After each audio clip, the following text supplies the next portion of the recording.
Hello friends, कैसे हैं आप सब लोग। उम्मीद करता हूं कि अच्छे ही होंगे। मैं आशीष पांडे स्वागत करता हूं आप सभी का आपके अपने यूट्यूब चैनल स्टडी विद हंसू में। कल के वीडियो में हम लोगों ने बात की थी राज्य के महाधिवक्ता के बारे में। इस तरह से हमारा कार्यपालिका और विधायिका पूरी तरह से खत्म हो चुका है। आज हम लोग बात करेंगे न्यायपालिका की, और न्यायपालिका के तहत देखेंगे सर्वोच्च न्यायालय, सुप्रीम कोर्ट। आइए बिना किसी देरी के वीडियो की शुरुआत करते हैं। जो लोग पिछला वीडियो ना देखे हों उसकी लिंक आज के वीडियो के डिस्क्रिप्शन में दे दी गई है, आप लोग देख सकते हैं। आइए बात करते हैं। सबसे पहले इसकी रूपरेखा देख लेंगे हम लोग, क्या है। न्यायपालिका के बारे में बात होगी। न्यायपालिका न्यायपालिका एकीकृत व्यवस्था है भारत में, आप सबको पता है। व्यवस्था न्याय की, ठीक। और सब आप लोग जानते हैं कि सर्वोच्च न्यायालय को प्रमुखता दी गई है। सबसे पहले कौन सा है? Supreme court. ऐसे मार्क लगाएंगे आप लोग। सुप्रीम कोर्ट के नीचे हमारा हाई कोर्ट, हाई कोर्ट के बाद डिस्ट्रिक्ट कोर्ट, मतलब जिला न्यायालय। सर्वोच्च न्यायालय, उच्च न्यायालय और जिला न्यायालय, ये तीन न्यायालय हैं। इन पर हम लोग बात करेंगे अलग अलग वीडियो में। और आज का जो वीडियो है इसमें हम लोग बात करेंगे किस पर? सुप्रीम कोर्ट के बारे में। न्यायपालिका काफी बड़ा नहीं है लेकिन इंपॉर्टेंट है, क्वेश्चन बनते हैं यहां से। उम्मीद करता हूं पिछले वीडियो आप लोगों को बहुत अच्छे लगे होंगे। आप लोगों का रिस्पांस देख के लग रहा है कि वीडियो काफी इंफॉर्मेटिव है। आप लोग नोट्स बनाते रहिए, साथ देते रहिए इसी तरह से। आइए देखते हैं क्या बात करेंगे हम लोग आज की वीडियो में सर्वोच्च न्यायालय के बारे में।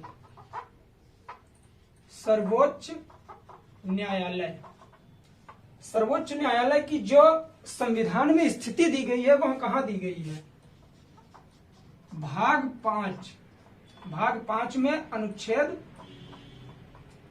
आपका जो भाग 5 का अनुच्छेद 124 से 147 तक है। किसका? सर्वोच्च न्यायालय के बारे में बात की गई। सर्वोच्च न्यायालय मतलब हमारा सुप्रीम कोर्ट। देखिए, जो हमारे यहाँ भारत में न्याय की व्यवस्था है वह एकीकृत व्यवस्था है, और इसमें वरीयता दी गई है सबसे ज्यादा किसे? सुप्रीम कोर्ट को। आप लोग गलती मत करिएगा कि सुप्रीम कोर्ट को केंद्र का मान लीजिए, हाई कोर्ट को स्टेट का और डिस्ट्रिक्ट कोर्ट को जिला का। ऐसा कुछ नहीं है। तीनों हमारे क्या है? एकीकृत न्याय व्यवस्था है, एक ही है तीनों। आप डिस्ट्रिक्ट कोर्ट में अपील करिए, सुनवाई नहीं हुई, हाई कोर्ट जाइए, हाई कोर्ट, या आप डायरेक्ट सुप्रीम कोर्ट जा सकते हैं, कोई भी आम व्यक्ति। ऐसा कुछ नहीं है कि केंद्र की व्यवस्था है वो, ऐसा नहीं है। इसमें कंफ्यूजन मत क्रिएट करिएगा। हम लोग देखेंगे जो हमारा अनुच्छेद 124 से 147 है, इसमें जो पहला अनुच्छेद है हमारा 124, 124 के तहत क्या कहा गया है कि इसके स्थापना और गठन के बारे में बात की गई है। स्थापना और गठन के बारे में बात की गई है। किसके? सुप्रीम कोर्ट का। स्थापना और गठन पूछता है कि सुप्रीम कोर्ट की स्थापना के बारे में बात किस अनुच्छेद के तहत की गई है? तो अनुच्छेद 124 के बारे में बात की गई है, ठीक है। हम लोग देखेंगे क्या कि एकीकृत न्याय व्यवस्था है। देखिए वीडियो बहुत बड़ा है। सुप्रीम कोर्ट को हम लोग क्या करेंगे? दो पार्ट में करके बांटेंगे, ठीक। एक पार्ट आज देखेंगे, इसकी कार्य और शक्तियां जो हैं कल हम लोग देखेंगे। आज के वीडियो में इसके न्यायाधीशों की नियुक्ति कैसी होती है, योग्यता क्या होती है, इसके अधिकार क्षेत्र क्या क्या होते हैं, सब पर बात करेंगे। स्वतंत्रता कितनी दी गई है, सुप्रीम कोर्ट को व्यक्ति अगर इसमें अपील करता है तो उस पर सुनवाई कैसे होती है, सारी चीजों पर बात होगी। वीडियो काफी इंफॉर्मेटिव है, इंपॉर्टेंट भी है। यहाँ से हमेशा आप लोग अगर एग्जाम दिए होंगे या प्रीवियस ईयर का पेपर देख रहे होंगे तो यहाँ से क्वेश्चन आप लोगों को बराबर मिलेंगे, ठीक है। आइए बात करते हैं कि यह जो हमारी व्यवस्था है एकीकृत व्यवस्था है, एकीकृत न्याय व्यवस्था। और यह कहां से ली गई है? पूछता है कि एकीकृत न्याय व्यवस्था कहां से ली गई है। तो आप लोग एक अधिनियम जानते हैं, भारत शासन अधिनियम। कौन सा? 1935 का, 1935 का। इसके तहत एकीकृत न्याय व्यवस्था की प्रणाली ली गई है। अब सबसे पहले देखें कि भारत का जो पहला सुप्रीम कोर्ट था, सबसे पहले स्थापना कहां हुई थी सुप्रीम कोर्ट की? तो वह हुई थी हमारी 28 जनवरी 1960 को। 28 जनवरी 1960 को। इसके पहले क्या व्यवस्था थी कि ब्रिटेन की जो प्रीवी काउंसिल थी, प्रीवी काउंसिल का मतलब हुआ कि छोटा कोर्ट, सुप्रीम कोर्ट की तरह प्रीवी काउंसिल यहाँ काम करता था, क्योंकि अंग्रेज का शासन चलता था यहाँ, तो उसी के तहत न्याय व्यवस्था की जाती थी। आगे हम लोग पढ़ेंगे इल्बर्ट आयोग वगैरह, तो उसमें अच्छे से डीपली बात करेंगे। इसने किसकी जगह ली? ब्रिटेन के प्रीवी काउंसिल की जगह।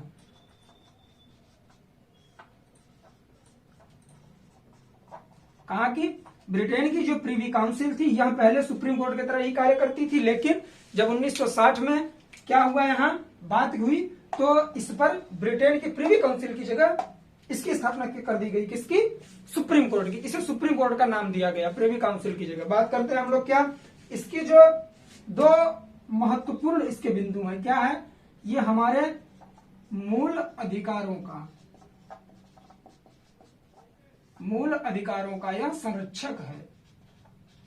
हम लोग जब मूल अधिकार के बारे में बात कर रहे थे तो देखे थे कि अगर मूल अधिकार का हनन हो रहा है तो आप सुप्रीम कोर्ट में याचिका दायर करिए, सुप्रीम कोर्ट आपकी मदद करेगी। और जो दूसरा है, संविधान का अभिभावक कहा जाता है इसे, भारतीय संविधान का अभिभावक।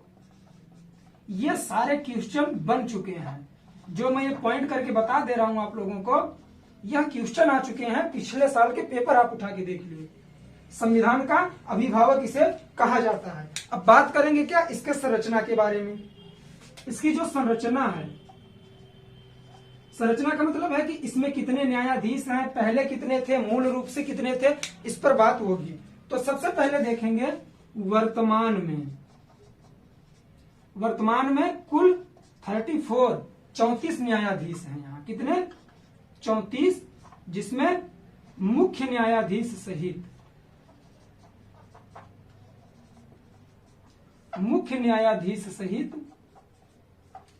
34 न्यायाधीश हैं। इसमें 2019 की रिपोर्ट बता रहा हूं, यह किससे हुआ था? सर्वोच्च न्यायालय संविधान संशोधन अधिनियम 2019, इसके तहत इसकी व्यवस्था की गई 34। अब बात करेंगे कि 2019 के पहले कितनी थी। 2019 के पहले इसमें केवल 31 न्यायाधीश थे, जिसमें 30 हमारे जो न्यायाधीश थे वो अन्य न्यायाधीश थे और इसमें से एक मुख्य न्यायाधीश थे।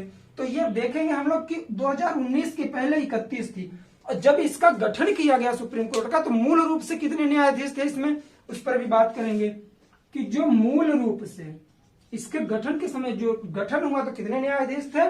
8। इसमें भी मुख्य न्यायाधीश सहित कुल 8 न्यायाधीश थे, जिसमें से एक मुख्य न्यायाधीश और 7 अन्य न्यायाधीश थे। तो उम्मीद करता हूं इसका जो संरचना है आप लोग सही तरीके से समझ गए होंगे। हाईलाइट कर लीजिएगा कि वर्तमान में 34, पहले 31 थे। कब? ये जरूर याद करिएगा कि सर्वोच्च न्यायालय संविधान संशोधन अधिनियम 2019 के तहत यह किया गया। 31 से संख्या बढ़ा के 34 कर दी गई, ठीक। और मूल रूप से 8 थी। ये ज्यादातर पूछता है और करंट में ये पूछेगा आप लोगों से। तो आई होप आप लोग समझ गए होंगे। अब बात करते हैं हम लोग न्यायाधीशों की नियुक्ति कैसे होती है, ठीक है। इसमें जो मुख्य न्यायाधीश होते हैं और जो अन्य न्यायाधीश होते हैं उनकी नियुक्ति कैसे होती है, किसके तहत होती है, कौन करता है, ठीक।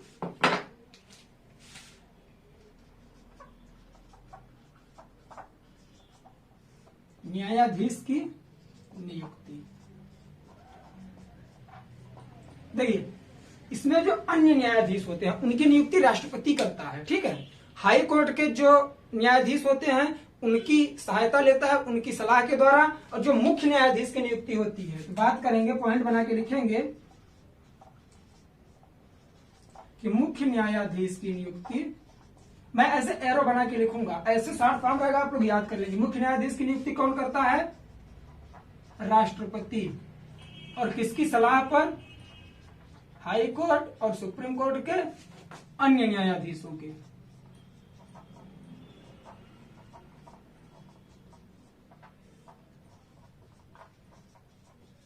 सलाह पर, ठीक। मुख्य न्यायाधीश की नियुक्ति राष्ट्रपति करेगा, सुप्रीम कोर्ट और हाई कोर्ट के अन्य न्यायाधीशों की सलाह पर इनकी नियुक्ति वह करता है। बात आती है कि पहले क्या प्रावधान था कि 1950 से 1973 तक में आप लोग अगर हिस्ट्री में देखेंगे तो क्या आता है कि हमें प्रावधान किया गया था कि जो वरिष्ठतम न्यायाधीश होगा, ठीक, वरिष्ठतम न्यायाधीश को मुख्य न्यायाधीश के तौर पर नियुक्त कर दिया जाता था। लेकिन 1973 तक उसके बाद इसमें चेंजेस हुए। लेकिन बात करेंगे एक अपवाद के रूप में 1993 में 1993 में यह संशोधन एक तरह से क्या हुआ था, इनवैलिड कर दिया गया था। और जो यह प्रक्रिया थी, पुरानी प्रक्रिया, इसी के तहत वरिष्ठतम न्यायाधीश को मुख्य न्यायाधीश बना दिया गया था 1993 में। ठीक, तो ये आप लोग अपवाद के रूप में है, क्वेश्चन नहीं पूछेगा। मैंने आप लोगों को बता दिया कि कहीं कंफ्यूजन ना हो, आप लोग कहीं बुक में पढ़ो और बोलो कि हमने ऐसा बताया आप लोगों को, लेकिन 1993 में तो यह प्रावधान था। वह अपवाद स्वरूप है, अपवाद होता है हर चीज का। आइए बात करेंगे इसकी अर्हता क्या होती है। एक मुख्य न्यायाधीश बनने के लिए आपको, सुप्रीम कोर्ट का न्यायाधीश बनने के लिए आपको योग्यता क्या होनी चाहिए, अर्हता या योग्यता। मैं संवैधानिक लैंग्वेज भी लिख देता हूं, अर्हता संवैधानिक लैंग्वेज है, आप लोग इसे योग्यता मान के चलिए। देखिए, जो आपका सबसे पुराना भारत का नागरिक हो, उसके बाद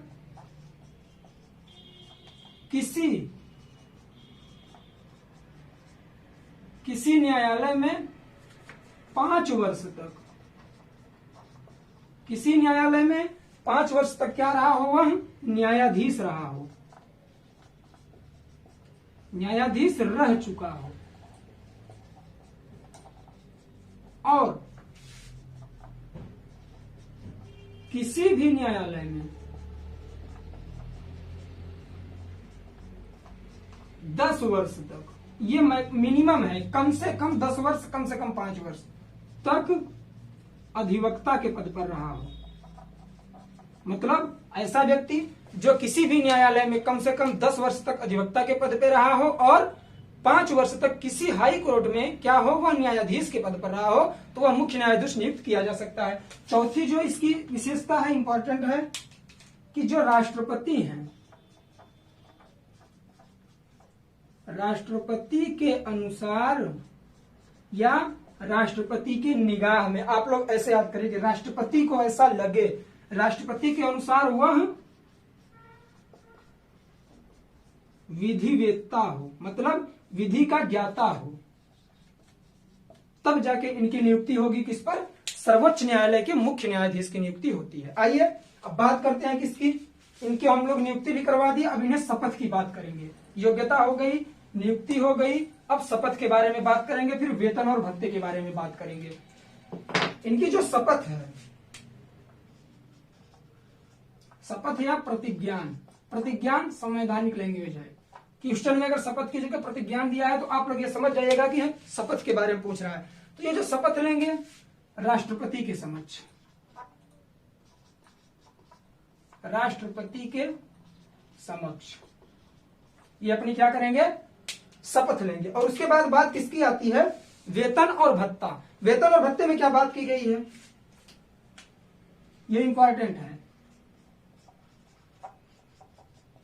वेतन और भत्ता के लिए जो अनुच्छेद है 125, मैं क्या करूंगा, जब सेकंड वाला पार्ट इसका लेके आऊंगा तो जितने इंपॉर्टेंट अनुच्छेद हैं आपके सुप्रीम कोर्ट से संबंधित सारे मैं अलग से करवा दूंगा आप लोगों को। निश्चिंत रहिए, कोई भी टॉपिक छूटेगा नहीं। मेरा ये एम रहता है कि ऐसे चैप्टर जो भी पढ़ाऊं, कोई भी चैप्टर हो, आप लोग एग्जाम हॉल में जाओ तो क्वेश्चन यहां से मिले आप लोगों को, और फालतू चीजें ना बताऊं। जैसे कि काफी चीजें, जैसे बुक आप लोग पढ़ते हो, बुक में पढ़ने से क्या होता है कि बहुत डीपली दिया है, आप लोगों को सारी चीजें पढ़ने की जरूरत नहीं है, आप लोगों को सिर्फ समझना। वही समझ मैं आप लोगों की क्या कर रहा हूँ कि थोड़ा आगे बढ़ा रहा हूँ कि आप लोग इससे भी हेल्प लेके बुक पढ़ेंगे। मैं ये नहीं कर रहा हूँ कि सिर्फ इसी से काम हो जाएगा, बुक भी आप लोगों को पढ़नी पड़ेगी, लेकिन उस हिसाब से नहीं जैसे एक आम व्यक्ति पढ़ता है, आम स्टूडेंट, और जो कहीं से भी कोई भी हेल्प नहीं मिली उसे, और डायरेक्ट आप बुक पढ़ने लगेंगे तो चीजें उतनी क्लियर नहीं होती हैं। आइए बात करते हैं वेतन और भत्ता।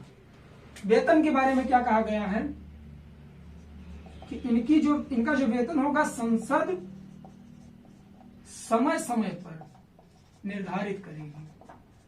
ठीक है, संसद समय समय पर निर्धारित करेगी, लेकिन आप सब जानते हैं 2018 में सबका वेतन बढ़ा था। तो 2018 में क्या था कि जो CJI, chief justice of India, मुख्य न्यायाधीश, सर्वोच्च न्यायालय के मुख्य न्यायाधीश की वेतन जो था पहले कितना था, 1 लाख रुपए प्रति माह था, ये पूछेगा। और वर्तमान में कितना किया गया है 2018 के बाद, 2,80,000,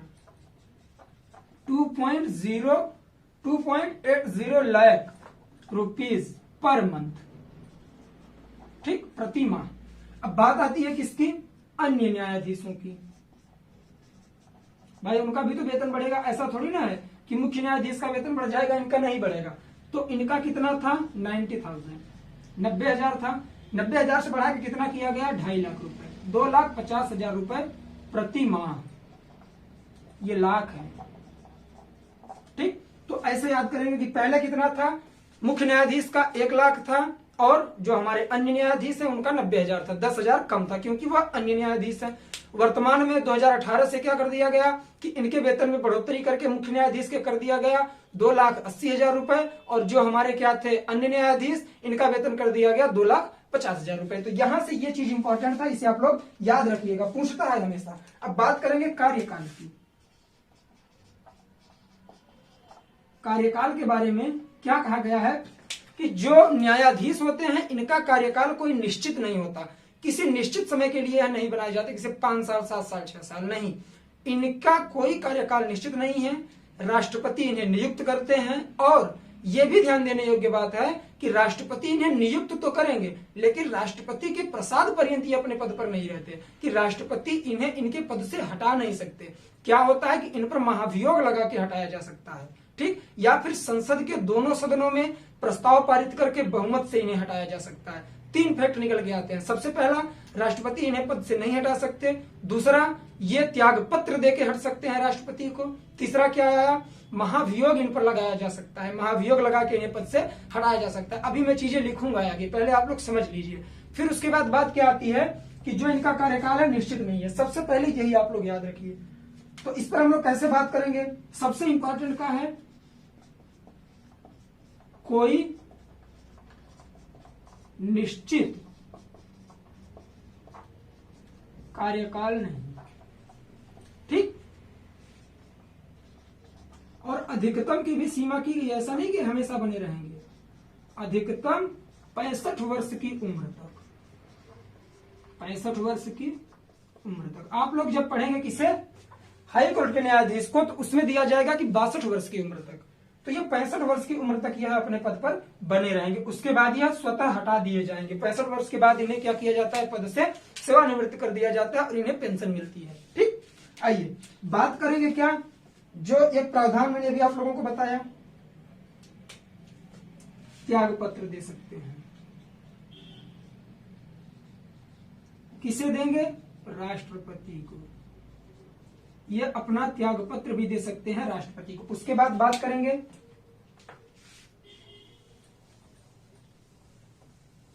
इसे नोट डाउन कर लीजिए आप लोग,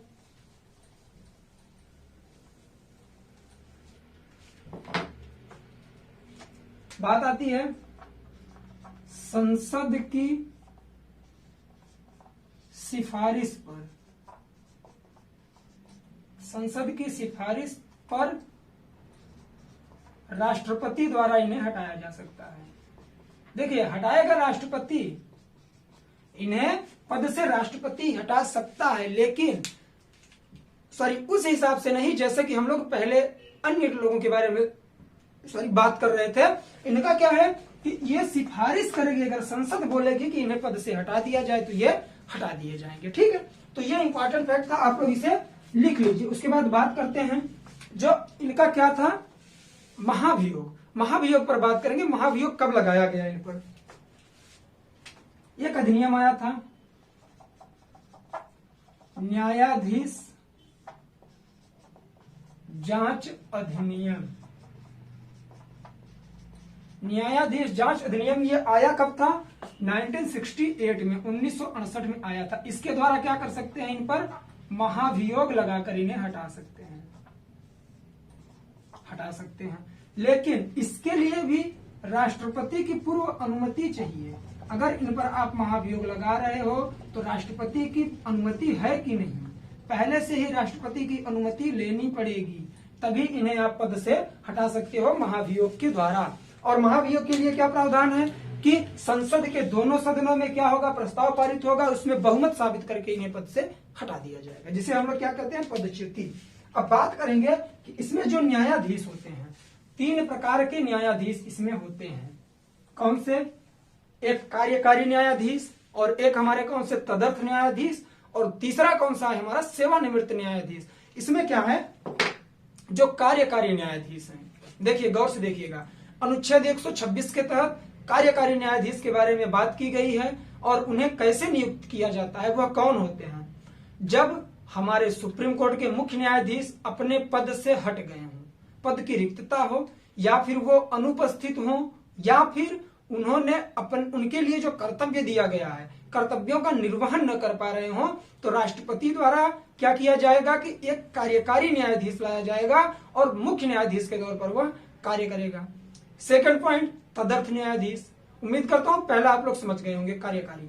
तदर्थ न्यायाधीश अनुच्छेद 127, इसमें क्या है कि गणपूर्ति, जिसे कोरम बोलते हैं हम लोग, कि जैसे आप लोगों ने देखा था कि लोकसभा और विधानसभा देखे थे कि अगर कम से कम सदस्यों की संख्या, अगर मिनिमम जितने सदस्यों की संख्या निश्चित की गई है वह सभा में नहीं है तो सभा क्या होगा, स्थगित हो जाएगी, कार्य नहीं करेगी। इसी तरह से जैसे अभी हम लोगों ने देखा कि 34 न्यायाधीशों का इसमें क्या किया गया है, प्रावधान किया गया है 2019 में। अगर 34 में से 33 भी हो गए तो गणपूर्ति करने के लिए, इसे कोरम पूरा करने के लिए एक अन्य न्यायाधीश को नियुक्त कर सकता है। कौन? राष्ट्रपति।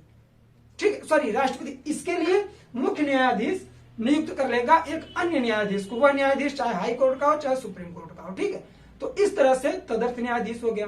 तीसरी बात आती है सेवानिवृत्त न्यायाधीश की।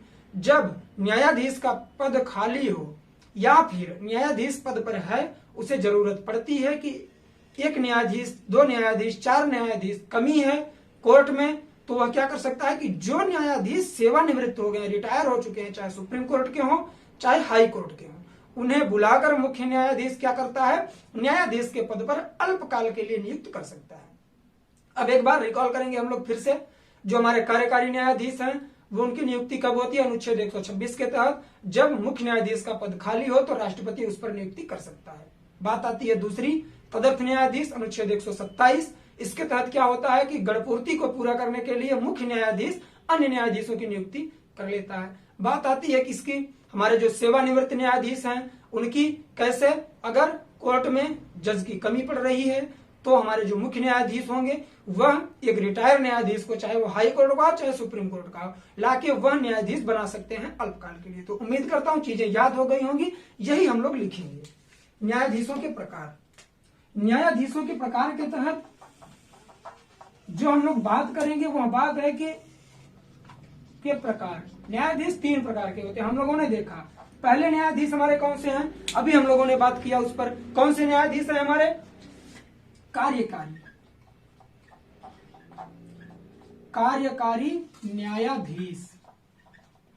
कार्यकारी न्यायाधीश अनुच्छेद मैंने आप लोगों को बताया 126 के तहत इनकी नियुक्ति कौन करता है और किस समय पर नियुक्ति करता है। बात करते हैं जब मुख्य न्यायाधीश का, किसका?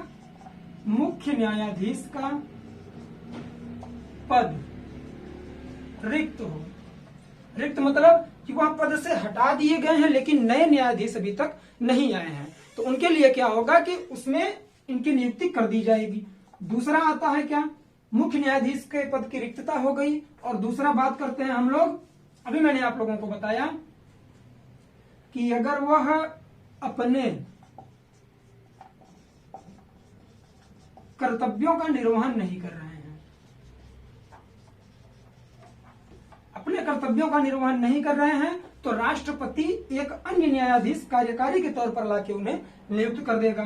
तीसरा पॉइंट आता है मुख्य न्यायाधीश का पद रिक्त हो, वह अपने कर्तव्यों का निर्वहन न कर रहे हों या फिर अनुपस्थित हों। जैसे न्यायाधीश होते हैं और वो कभी कभी ऐसा होता है कोर्ट छोड़ के चले जाते हैं किसी जरूरी काम की वजह से, तो उसकी जगह कार्यकारी न्यायाधीश की नियुक्ति की जाती है। अब बात करेंगे किसकी? कार्यकारी न्यायाधीश हो गया हमारा तदर्थ न्यायाधीश। दूसरा पॉइंट है तदर्थ न्यायाधीश। तदर्थ न्यायाधीश के बारे में हम लोगों ने बात की अभी, अनुच्छेद 127 है। देखिए क्या है ना, चीजें एकदम क्लियर हैं। आप लोग इजी वे में लेके समझेंगे, सारी चीजें आप लोगों के क्लियर हो जाएंगी। अगर आप लोग ये सोचें कि मैं सारी चीजें याद करवा दूं तो अपने से कुछ नहीं हो पाता जब तक आप स्वयं मेहनत नहीं करेंगे। तदर्थ न्यायाधीश, तदर्थ न्यायाधीश की नियुक्ति किसके तहत होती है? 126 की। और इसके लिए जो प्रावधान है क्या किया गया है कि अगर गणपूर्ति अथवा कोरम पूरा करने के लिए न्यायाधीशों की कमी पड़ रही है तो मुख्य न्यायाधीश क्या करेगा गणपूर्ति पूरा करने के लिए किसी अन्य न्यायाधीश को सुप्रीम कोर्ट में नियुक्त कर देगा। यहां मैंने नहीं लिखा, सॉरी, उसके लिए लिख लीजिएगा आप लोग। यहां राष्ट्रपति लाएगा, कार्यकारी न्यायाधीशों की नियुक्ति राष्ट्रपति करेगा। तदर्थ न्यायाधीशों की कोरम या गणपूर्ति को पूरा करने के लिए CJI, chief justice of India, यहां पर न्यायाधीशों की नियुक्ति करेगा। बात आती है किसकी? तीसरे पॉइंट की, जो हमारे यहां कौन से? सेवानिवृत्त न्यायाधीश। सेवानिवृत्त न्यायाधीश, सेवानिवृत्त न्यायाधीश अनुच्छेद 128। ये कौन से होते हैं हमारे सेवानिवृत्त न्यायाधीश? CJI, जो हमारे मुख्य न्यायाधीश होते हैं, वह क्या करेंगे? सुप्रीम कोर्ट या हाई कोर्ट के किसी सेवानिवृत्त न्यायाधीश को किसी विशेष समस्या को सुलझाने के लिए ला के क्या करेंगे? उनकी नियुक्ति कर देंगे। ठीक, इसमें सिर्फ ये लिख लीजिए कि मुख्य न्यायाधीश, ठीक है। CJI जैसे यहां पर मुख्य न्यायाधीश लाते हैं, यहां भी मुख्य न्यायाधीश ही लाते हैं। तो हम लोगों ने क्या देखा? न्यायाधीशों के प्रकार को हम लोगों ने देख लिया। अब बात करेंगे स्थान और प्रक्रिया के बारे में कि सुप्रीम कोर्ट का जो स्थान है, आप सबको पता है कि हमारा जो सर्वोच्च न्यायालय है वहां कहां है? नई दिल्ली में है। और दिल्ली से अगर चाहे कोई कि इसके स्थान को हटा दिया जाए, सुप्रीम कोर्ट के स्थान को यहां से परिवर्तित करके कहीं और कर दिया जाए, तो यह अधिकार किससे है? सिर्फ वहां की CJI को है, जो यहाँ का मुख्य न्यायाधीश होगा। और जो मुख्य न्यायाधीश होंगे, अगर वो हटाना चाहते हैं, स्थान को बदलना चाहते हैं, तो उन्हें क्या करना होगा? राष्ट्रपति की पूर्व अनुमति लेनी पड़ेगी। आप सब जानते हैं कि राष्ट्र का हमारे प्रमुख राष्ट्रपति है। कोई भी बड़ा कार्य होगा तो उसकी अनुमति अनिवार्य है। तो इसी तरह से अगर सुप्रीम कोर्ट के स्थान को चेंज करना है, दिल्ली के अलावा कहीं और करना है, तो मुख्य न्यायाधीश को क्या करना पड़ेगा? पहले राष्ट्रपति से अनुमति लेनी पड़ेगी। ठीक, स्थान और प्रक्रिया के बारे में हम लोग बात करते हैं। सुप्रीम कोर्ट का स्थान, इसे चेंज कौन कर सकता है? जितनी पॉइंट बता रहा हूं ना, एकदम मोस्ट इंपॉर्टेंट है, आप लोग पूरा हाईलाइट करके रखिएगा। क्वेश्चन बहुत तेज बनता है। अब मैं आप लोगों को UPSC लेवल की चीजें पढ़ा रहा हूं।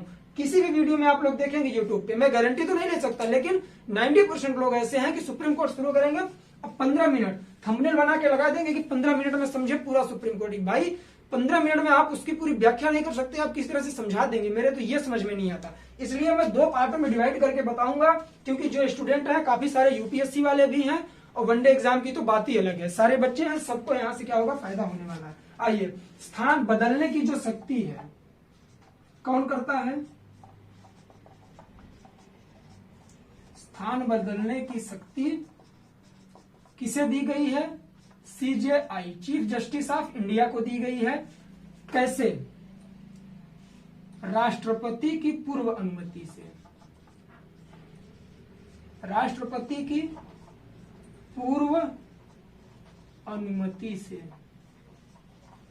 अगर मुख्य न्यायाधीश चाह रहे हैं कि दिल्ली से इसका स्थान बदल के कहीं और कर दिया जाए, तो उन्हें मुख्य न्यायाधीश को क्या करना पड़ेगा? राष्ट्रपति से अनुमति लेनी पड़ेगी कि आप ऑर्डर दे रहे हैं या नहीं, जगह बदल सकते हैं या नहीं। और एक फैक्ट क्या निकल के आता है, उसे लिखना जरूरी नहीं, आप लोग समझ लीजिए।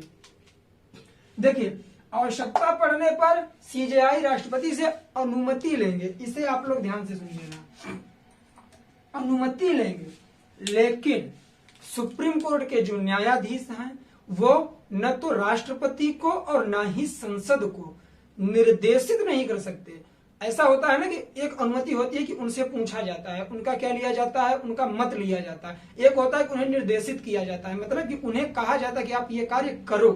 किसी को करने के लिए अगर आप कोई कार्य बोल रहे हैं तो वह निर्देश हुआ। अगर आप उनसे कुछ चीजें पूछ रहे हैं तो वो क्या हुई? आपकी अनुमति हुई कि आप उनसे अनुमति ले रहे हो। अगर आपने उन्हें, तो पॉइंट क्या निकल के आया कि अगर CJI चाहे कि मैं निर्देश दे दूं, मैं कह दूं कि राष्ट्रपति महोदय आप यहां से स्थान बदल के कहीं और कर दीजिए, तो संविधान में यह प्रावधान नहीं है। CJI को केवल यह प्रावधान दिया गया है, यह अधिकार दिया गया है आपके संविधान के तहत कि वह स्थान बदल सकते हैं, लेकिन राष्ट्रपति की अनुमति से, ना कि राष्ट्रपति को निर्देशित करके कि आप स्थान बदल दो। ठीक, ये पॉइंट था, आप लोग याद करिएगा। अब बात आती है प्रक्रिया। सुप्रीम कोर्ट की जो प्रक्रिया है वह कैसे होती है? सुप्रीम कोर्ट राष्ट्रपति की मंजूरी के बाद अगर कोई भी कानून यहाँ बना रहा है, सुप्रीम कोर्ट के तहत बन रहा है, तो राष्ट्रपति की मंजूरी आवश्यक है। आप लोगों ने राष्ट्रपति के बारे में भी पढ़ा था कि जब बिल आता है लोकसभा और राज्यसभा से पेश होकर वहां से पास होकर, तो राष्ट्रपति की अनुमति अनिवार्य है। कोई भी कानून राष्ट्रपति की सिग्नेचर या उसके हस्ताक्षर के, उसके सहमति के बिना कानून नहीं बनता। वह बिल क्या होता है, अवैध हो जाता है अगर राष्ट्रपति की स्वीकृति नहीं है। बहुमत रहता है तो जायज सी बात है कि राष्ट्रपति को स्वीकृति देनी ही पड़ती है। तो प्रावधान क्या निकल के आता है यहाँ, सुप्रीम कोर्ट राष्ट्रपति की मंजूरी के बाद, लिख लेंगे इसे, राष्ट्रपति की मंजूरी के बाद, राष्ट्रपति की मंजूरी के बाद सुप्रीम कोर्ट प्रक्रिया और संचालन हेतु, प्रक्रिया और संचालन हेतु कानून बना सकती है, कानून बना सकती है। देखिए मेरा मोटिव क्या होता है कि मैं पहले क्या करता हूं, जो टॉपिक होता है मैं आप लोगों को एक बार समझा देता हूं मौखिक तौर पर, उसके बाद मैं चीजें लिखता हूं। और मैं गारंटी के साथ कहता हूं, अगर आप लोग माइंड कंसंट्रेट करके बी फोकस होके अगर चीजें कलेक्ट कर रहे होंगे, तो मुझे नहीं लगता कि कोई भी ऐसा पॉइंट है जो आप लोगों से एग्जाम में मिले और आप लोग उसे सही करके ना आओ। तो आप लोग एकदम मन लगा के अच्छे तरीके से एकाग्रचित होके वीडियो को देखा करिए। फिर इसी से अगर आप लोग नोट्स बना लेंगे, तो जो चीजें मैं आप लोगों को बता रहा हूं वही चीज आप लोग अगर नोट्स में पढ़ेंगे, मैं एक भी वर्ड बाहर का नहीं बताता आप लोगों को, जो बताता हूं वही लिखता हूं मैं। तो इस वजह से आप लोग क्या किया करिए, नोट्स भी साथ में प्रिपेयर करते रहिए। मैं हर वीडियो में बोलता हूं।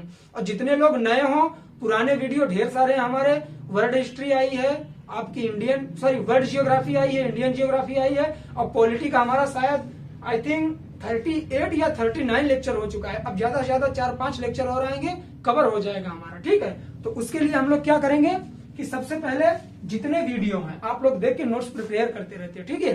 तो आइए देखते हैं, प्रक्रिया भी हो गई हमारी। प्रक्रिया की बात क्या होती है, अब हम लोग बात करेंगे सुप्रीम कोर्ट को स्वतंत्रता कौन कौन सी दी गई है। काफी इंटरेस्टिंग है, अगर आप लोग इसे सब्जेक्ट के तौर पे समझने की कोशिश करेंगे चीजें क्लियर नहीं होंगी। बुक में बहुत कुछ दिया है, वहां पढ़ने जाएंगे कंफ्यूज होंगे आप लोग। अगर एक बार वीडियो देख के नोट्स पढ़ के और फिर आप लोग बुक पढ़ेंगे, चीजें ज्यादा क्लियर होंगी आपकी। आइए देखते हैं सुप्रीम कोर्ट की स्वतंत्रता, एससी सुप्रीम कोर्ट की स्वतंत्रता। आप लोग एससी को शेड्यूल कास्ट तो नहीं मान लेते, अनुसूचित जाति तो नहीं मानते। सुप्रीम कोर्ट इसका मतलब है सर्वोच्च न्यायालय, ठीक है, कंफ्यूज मत होइएगा इसमें। इसकी जो स्वतंत्रता है, कार्यकाल की सुरक्षा, सबसे पहला पॉइंट निकल के आता है सुप्रीम कोर्ट की स्वतंत्रता, कार्यकाल की सुरक्षा।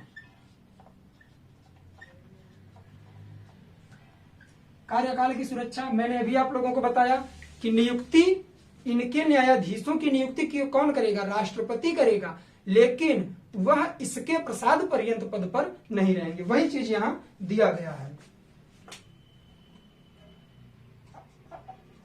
सुप्रीम कोर्ट के न्यायाधीशों की नियुक्ति राष्ट्रपति करेंगे,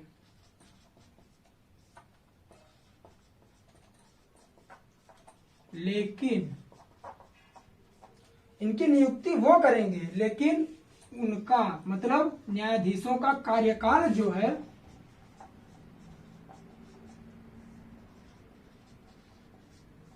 इनकी दया पर नहीं होगा।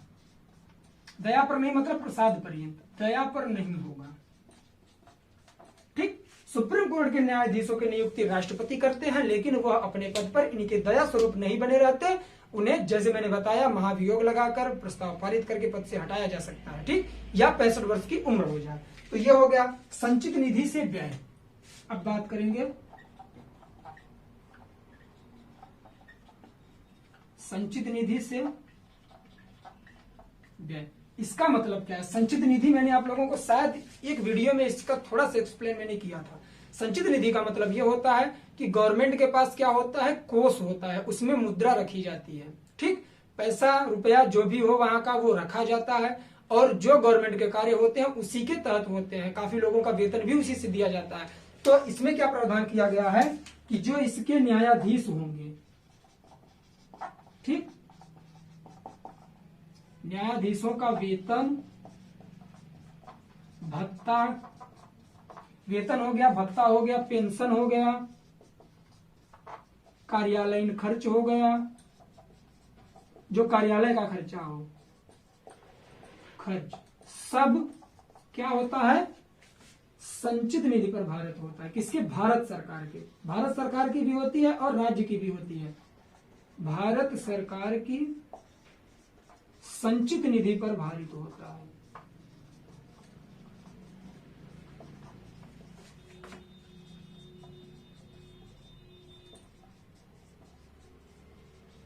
उम्मीद करता हूं समझ गए होंगे आप लोग कि जो न्यायाधीशों का वेतन वेतन भत्ता और उनका जो खर्च होता है कार्यालयीन और उनको जो पेंशन दी जाती है, सब संचित निधि पर भारित होता है। तो ये चीज आप लोग नोट कर लीजिए।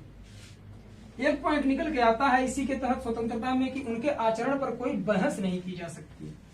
ठीक, कैसे बात करते हैं हम लोग, आचरण पर बहस नहीं।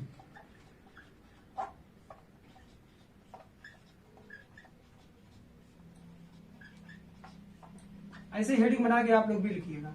देखिए, संविधान में यह प्रावधान किया गया है कि अगर उनके आचरण पर बहस करनी है तो महाभियोग के तहत आप लोग कर सकते हैं। अगर महाभियोग उन पे लगाया गया है तो आप बहस कर सकते हैं, अन्यथा संविधान ने यह प्रावधान दिया है कि ना ही संसद और ना ही विधानमंडल उनके आचरण पर बहस नहीं कर सकते, दो के दोनों बिना महाभियोग के। ठीक, तो यह प्रावधान आप लोग लिख लीजिएगा। महाभियोग के अतिरिक्त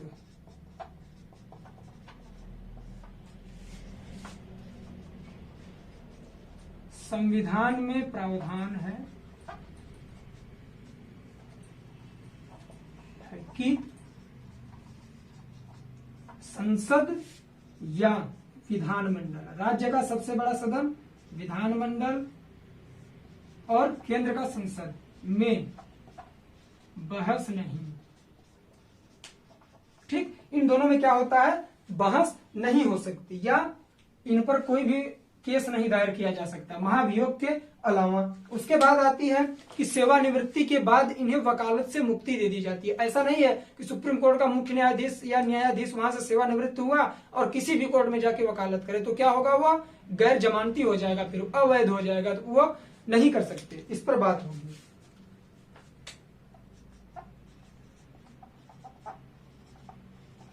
सेवा निवृत्ति मतलब रिटायर के बाद वकालत पर रोक। ठीक, कि सेवानिवृत्ति के बाद यह वकालत नहीं कर सकते हैं, अपना स्टाफ नियुक्त कर सकते हैं, अपना स्टाफ नियुक्त कर सकते हैं। मैं यूपीएससी लेवल पढ़ा रहा हूं आप लोगों को, एसएससी बैंक रेलवे का भी कवर हो जाएगा और यूपीएससी का जो बच्चे प्रिपरेशन कर रहे हैं साथ ही वो भी इससे क्या कर सकते हैं, फायदा उठा सकते हैं। मेंस में ये सारी चीजें लिख देंगे, अच्छा खासा नंबर मिलेगा आप लोगों को। कर सकते हैं, अपना स्टाफ नियुक्त कर सकते हैं। बात आती है, एक बात आप लोगों को मैं फिर से बताऊं, जब मैं कार्यपालिका के बारे में बात कर रहा था तो मैंने आप सबको बताया था कि कार्यपालिका से न्यायपालिका को पृथक रखा जाता है। क्यों? क्योंकि देखिए, शासन किसका चलता है, जो केंद्र में जिस पार्टी की सत्ता होती है। अगर सत्ता का प्रभाव न्यायपालिका पर पड़ने लगे, अर्थात सुप्रीम कोर्ट के जज पर या हाई कोर्ट के जज पर पड़ने लगे, तो वह उसके दबाव में क्या करेंगे, निर्णय देना शुरू कर देंगे। इससे हमारे जो भारत की क्या है, न्याय की स्वतंत्रता है, वह क्या होगी, छीन हो जाएगी। तो इस वजह से इसे क्या किया गया है, कार्यपालिका से पृथक रखा गया है। पॉइंट आता है, इसे आप लोग लिख लीजिएगा। कार्यपालिका से पृथक रखा गया है। ठीक, तो आज के लिए बस इतना ही। अगले वीडियो में हम लोग बात करेंगे सुप्रीम कोर्ट के कार्य और शक्तियों के बारे में। ठीक, और उसमें 2-4 और आपके प्रावधान है वो देखेंगे, और उसके अलावा जितने भी इंपॉर्टेंट अनुच्छेद हैं सुप्रीम कोर्ट के सारे लिख के दूंगा मैं आप लोगों को। तो उम्मीद करता हूं वीडियो अच्छा लगा होगा। अगर वीडियो अच्छा लगे दोस्तों में शेयर करिए, नए हो चैनल को सब्सक्राइब करिए और बेल आइकन जरूर प्रेस कर दीजिए, जिससे कि कोई भी वीडियो आए उसकी नोटिफिकेशन सबसे पहले आपको मिले। तो आई होप चीजें अच्छी लग रही हैं, आप लोगों को समझ में आ रही हैं। हम लोग मिलते हैं नेक्स्ट वीडियो में, तब तक के लिए जय हिंद, जय भारत, बाय बाय। आप लोग अपना ख्याल रखिए।